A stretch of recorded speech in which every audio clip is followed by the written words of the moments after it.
Hello students, कैसे हैं आप सब। आज हमारा एक ट्रिक है टू ड्रॉ रेजोनेंस स्ट्रक्चर। ठीक है, कि हम कैसे रेजोनेंस स्ट्रक्चर बना सकते हैं। ठीक है, बच्चों आज हम फिनोल की रेजोनेंस स्ट्रक्चर्स बनाएंगे। ठीक है, तो बच्चों देखो, ऑक्सीजन पे मैंने लोन पेयर ऑफ इलेक्ट्रॉन बता दिए हैं। ठीक है, क्योंकि इसके बैलेंस शेल में कितने इलेक्ट्रॉन्स हैं, 6।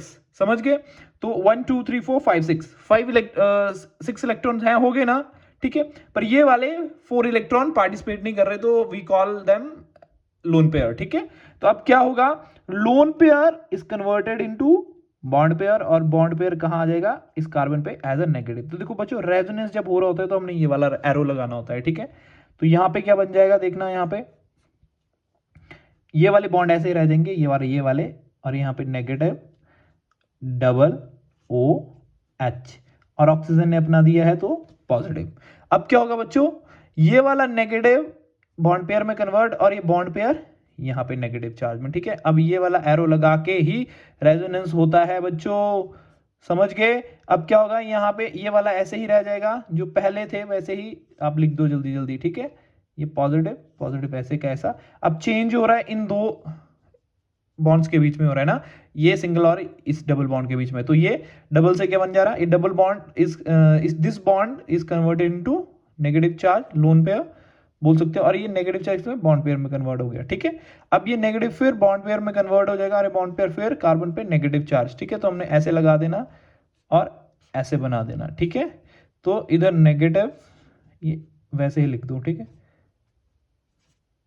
जो रेस्ट है उसको हम वैसे ही लिखेंगे, चेंज कहां होगा, ये ऐसे चेंज, ये नेगेटिव चार्ज फिर बॉन्ड पेयर में कन्वर्ट हो गया। ठीक है, अब बच्चों ये नेगेटिव चार्ज फिर बॉन्ड पेयर में कन्वर्ट, ये बॉन्ड पेयर फिर लोन पेयर में कन्वर्ट, समझ गए। अब क्या बन गया हमारे पास, देखो देखो क्या बन गया, ये वाले बॉन्ड पेयर ऐसे ही, और यहां पे भी आ गया, और ऑक्सीजन का पॉजिटिव खत्म और एच लग गया। ठीक है, अब बच्चों अगर आप इसका और इसका कंपैरिजन देखोगे तो आप देखोगे कि हमने पाई इलेक्ट्रॉन का क्या किया, डीलोकलाइजेशन किया। ठीक है, और अगर हमने इसकी हाइब्रिड स्ट्रक्चर बनानी होगी तो ये सब कैनोनिकल फॉर्म्स हैं इसकी, समझ गए। मतलब ये रियलिटी में एग्जिस्ट नहीं करती हैं, रियलिटी में इसका क्या है, एक हाइब्रिड स्ट्रक्चर। वो कैसा है मैं आपको बताने लगा। ठीक है, हम ऐसे शो करेंगे इसको। ठीक है, this is called the hybrid structure, समझ गए, समझ गए ना, हाइब्रिड स्ट्रक्चर है, समझ गए। अब बच्चों कई बार क्वेश्चन पूछा जाता है कि रेजोनेंस ही क्यों आ गया ना, क्या कारण था रेजोनेंस आने का। बच्चों देखो, हमें पता है कि हमेशा सिंगल बॉन्ड लेंथ वाइज, ठीक है, इसकी बॉन्ड लेंथ जो है, ठीक है, इसकी बॉन्ड लेंथ जो है सिंगल की हमेशा ज्यादा होगी डबल से। ठीक है, पर जब हमने स्पेक्ट्रोस्कोपिक स्टडी की, कौन सी, स्पेक्ट्रोस्कोपिक स्कोपिक study, then we found then we then we found that, ठीक है, क्या, कि जो सिंगल बॉन्ड है और डबल बॉन्ड की जो बॉन्ड लेंथ है वो क्या है, इक्वल है।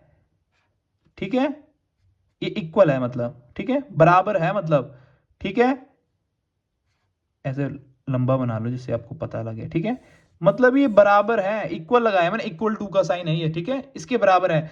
ऐसे देखो, अब आपने पढ़ा ही है ना कि लंबा एक बॉन्ड जो है लंबा होगा सिंगल, और डबल जो होगा वो छोटा होगा लेंथ वाइज। पर हमने जब इसकी स्पेक्ट्रोस्कोपिक स्टडी की, जैसे बेंजीन को लेके कंपैरिजन कर रहे, तो हमने फाइंड आउट किया कि क्या ये तो बराबर आ रहे हैं। ठीक है, तो हमें पता लगा कि हम एक सिंगल स्ट्रक्चर से, हम एक लुईस जो स्ट्रक्चर हम बनाते थे उससे हम किसी भी मॉलिक्यूल की पूरी प्रॉपर्टीज नहीं बता पा रहे हैं। ठीक है, तो हमने रेजोनेंस को इंट्रोड्यूस किया, जिससे हमें पता लग रहा है कि देखो पाई इलेक्ट्रॉन कैसे घूम रहे हैं बेंजीन में, घूम रहे हैं ना बेंजीन में, देखो।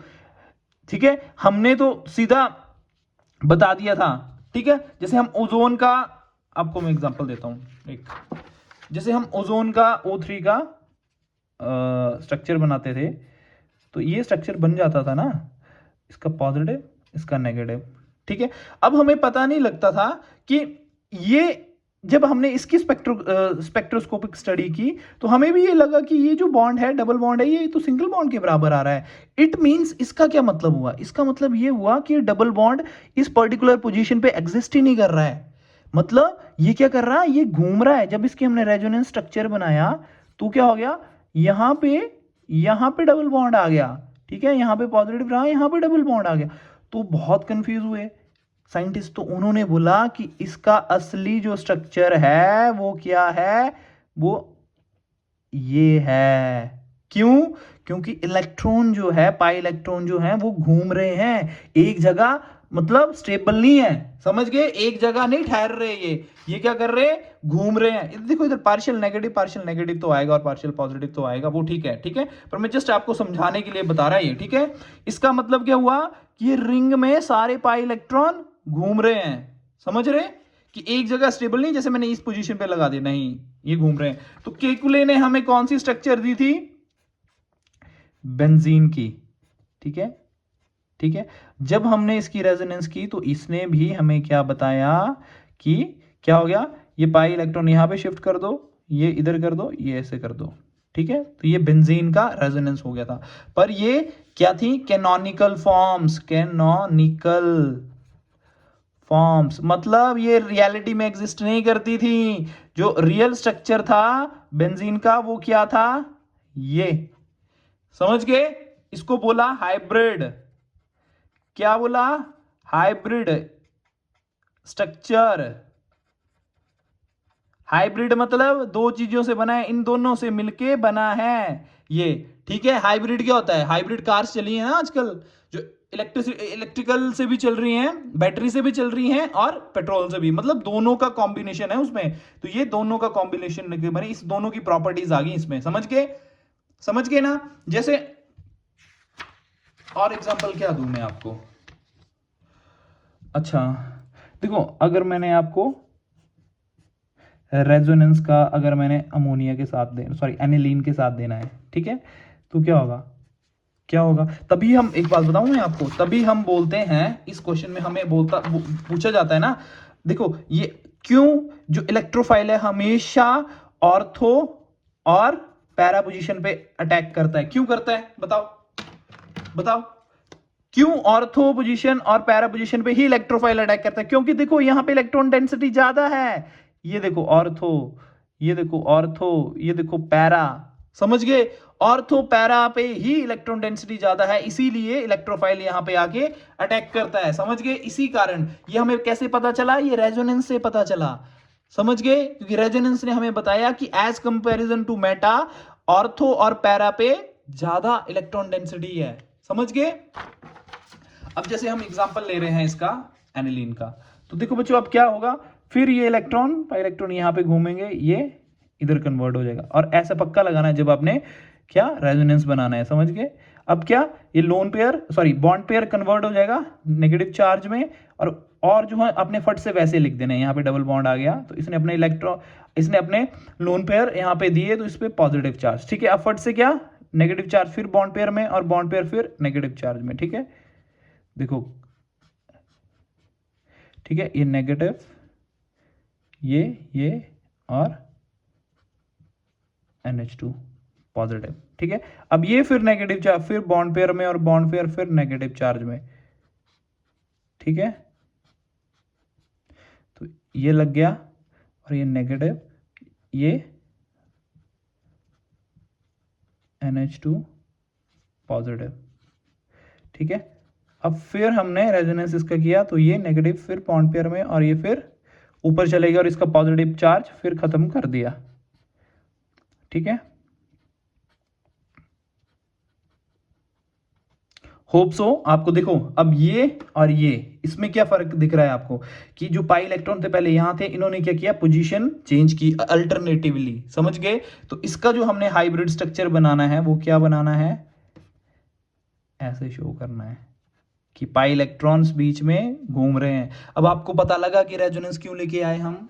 क्योंकि लुईस की जो स्ट्रक्चर थी, हम लुईस स्ट्रक्चर ड्रॉ कर रहे थे, ठीक है, तो उसमें जो था वो हमें पूरी प्रॉपर्टीज नहीं बता पा रही थी किसी पर्टिकुलर कंपाउंड की। सो हमने क्या किया, फिर रेजोनेंस टॉपिक को लेके आए, क्योंकि वो बता थोड़ी नहीं पा रही था कि डबल बॉन्ड और सिंगल बॉन्ड में क्यों बॉन्ड लेंथ बराबर आ रही है। ठीक है, हमने स्पेक्ट्रोस्कोपिक स्टडी की तो फिर हमें क्या मिला कि ये तो बॉन्ड लेंथ जो है इन दोनों की बराबर है। ठीक है, अब देखो, अब इसमें आप बॉन्ड लेंथ का क्राइटेरिया भी ले सकते हैं या आप इसकी बॉन्ड एनर्जी का भी बोल सकते हैं, या बॉन्ड लेंथ को लेके ले लो या बॉन्ड एनर्जी की इसकी। अब बॉन्ड लेंथ को तो हम आपने ले लिया कि इसकी बड़ी होनी चाहिए थी और इसकी छोटी होनी चाहिए। अगर मैं बॉन्ड एनर्जी का क्राइटेरिया लेता तो इसमें एनर्जी ज्यादा लगनी चाहिए मेरे को तोड़ने में। अब देखो ना बच्चों, एक पेंसिल को तोड़ना है तो इजिली तोड़ दूंगा मैं। अगर वो ही यूनियन इज स्ट्रेंथ वाला पढ़ा था ना हमने बचपन में स्टोरीज, वही चल रहा है यहाँ भी। अब डबल बॉन्ड को दो लकड़ियों को मिला के मैंने तोड़ना होगा तो मेरे को ज्यादा जोर लगाना पड़ेगा, है ना, ऑब्वियस सी बात है ना। तो इधर क्या हुआ, तो जब हमने स्पेक्ट्रोस्कोपिक स्टडी की तो हमें ये मिला कि इन दोनों बॉन्ड को तोड़ने के लिए हमें एनर्जी भी बराबर ही देनी पड़ रही है। ठीक है, वो किसका कारण था, फिर वो हम कैसे फाइंड आउट कर सके, फिर हमें रेजोनेंस स्ट्रक्चर्स बनाने पड़े। समझ गए, समझ गए, समझ गए ना। तो बस रेजोनेंस स्ट्रक्चर्स का यही चल रहा है। सो होप सो आपको समझ आया हो resonance. Thank you so much, bye bye, take care.